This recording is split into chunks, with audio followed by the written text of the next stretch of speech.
Alright, so we're going to install horn buttons. Sorry, it's kind of dirty in here, but that's what happens when you daily drive your cars.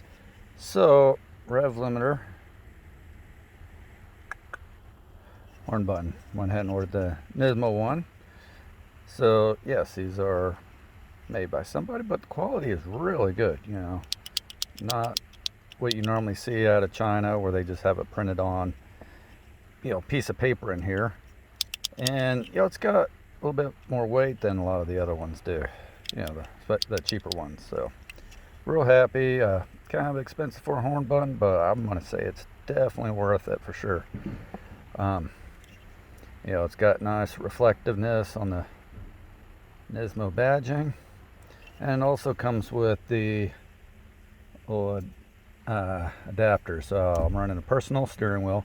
I had a personal horn button on here, but it was not a see-through style. It just had a sticker on it, and it was and it was broken, so it had issues. And it also wouldn't fit with my NRG quick release. So we're gonna get this on here and hopefully it'll look better. All right, so let's go ahead and so one thing I've noticed is looks like a couple of different bolt patterns. So that's going to be pretty handy. I'm running just a standard 6-bolt, so it should be fine.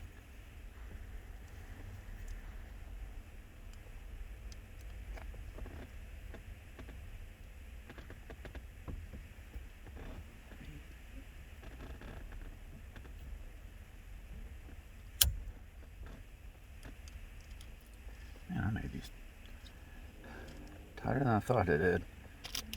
So these are just eBay bolts, which they work out pretty nice. The ones that originally had with my original hub adapter, they were like 4 inches long. I'm not sure why they were that so long, but when I was pulling it apart, I was like, taking it out, unscrewing, I was like, it just wouldn't stop coming out.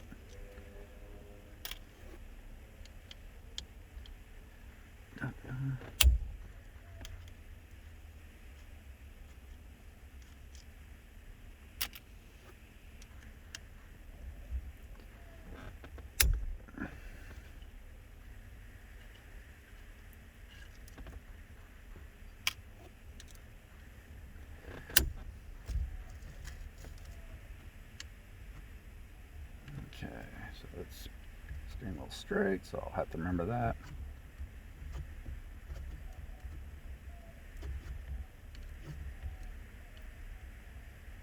I've been rolling around about a year without actual horn button, which is a little bit on the annoying side. Alright, alright, don't want to forget.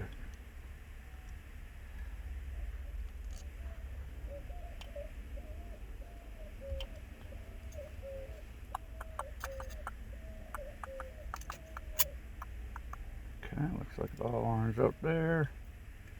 Actually, I want to run it this way a little bit.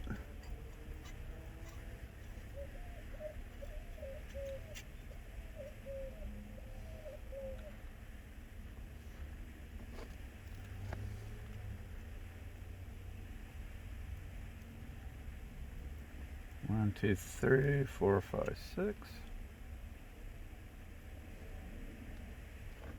There's not. There we go.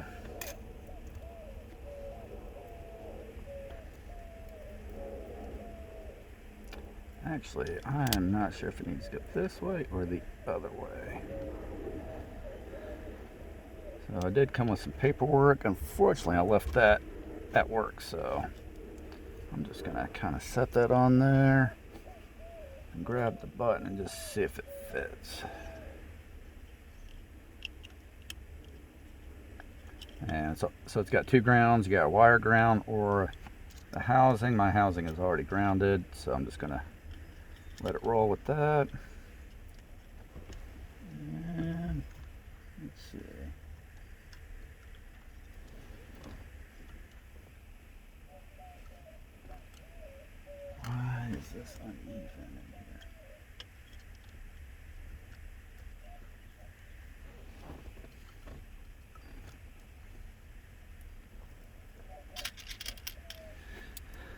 a second screw in here just for shits and giggles.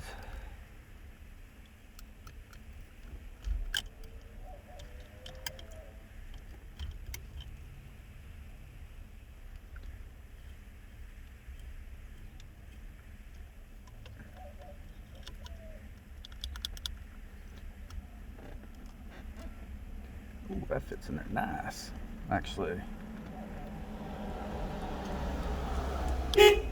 And it works. Good, good.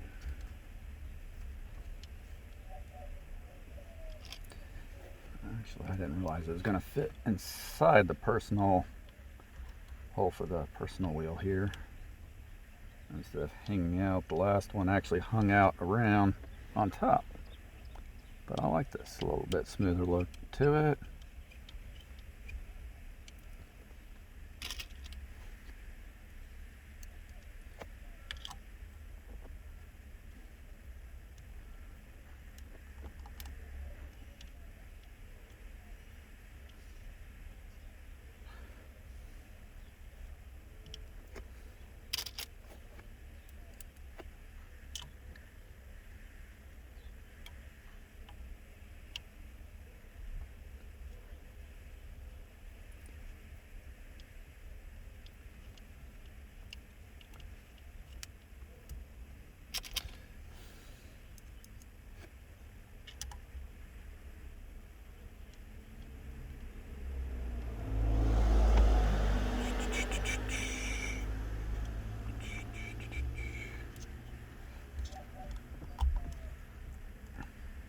Yeah, that looks good. Perfect. Oh, that doesn't work anymore.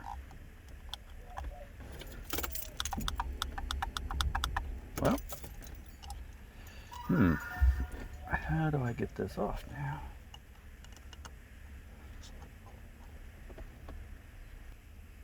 Alright, I had to get a little screwdriver. Let's see.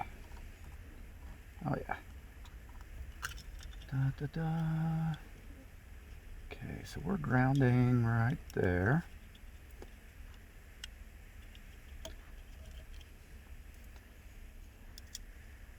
I am wondering if this is not so perplexing. Actually, you know what? Let's see.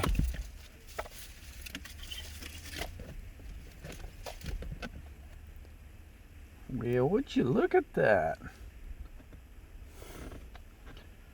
I like it when they come with extra shenanigans to make shit work.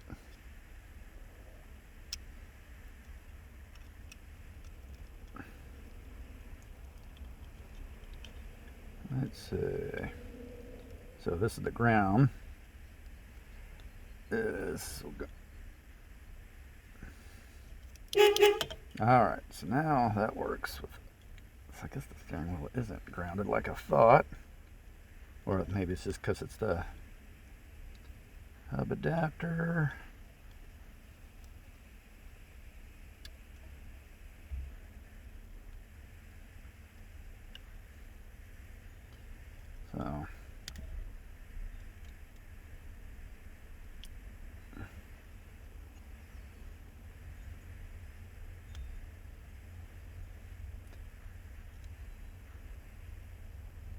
So we're ignoring the fact that this is red, but it's actually the ground.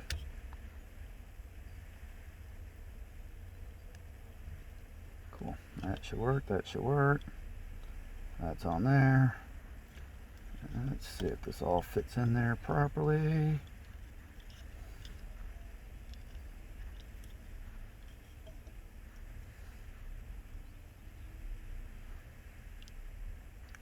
Actually, I'm going to bend this up a little bit. Let's see if that fits a little better. Tuck that in to the side.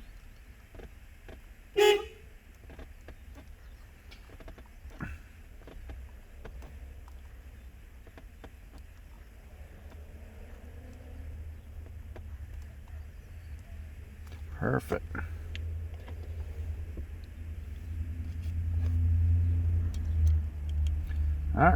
Now, one thing I always do is tighten these up, because I've been driving before on a long trip where these all start coming loose. So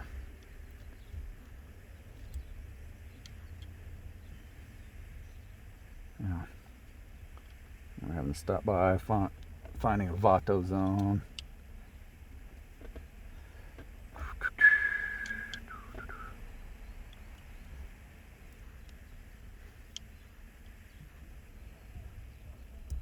Boom.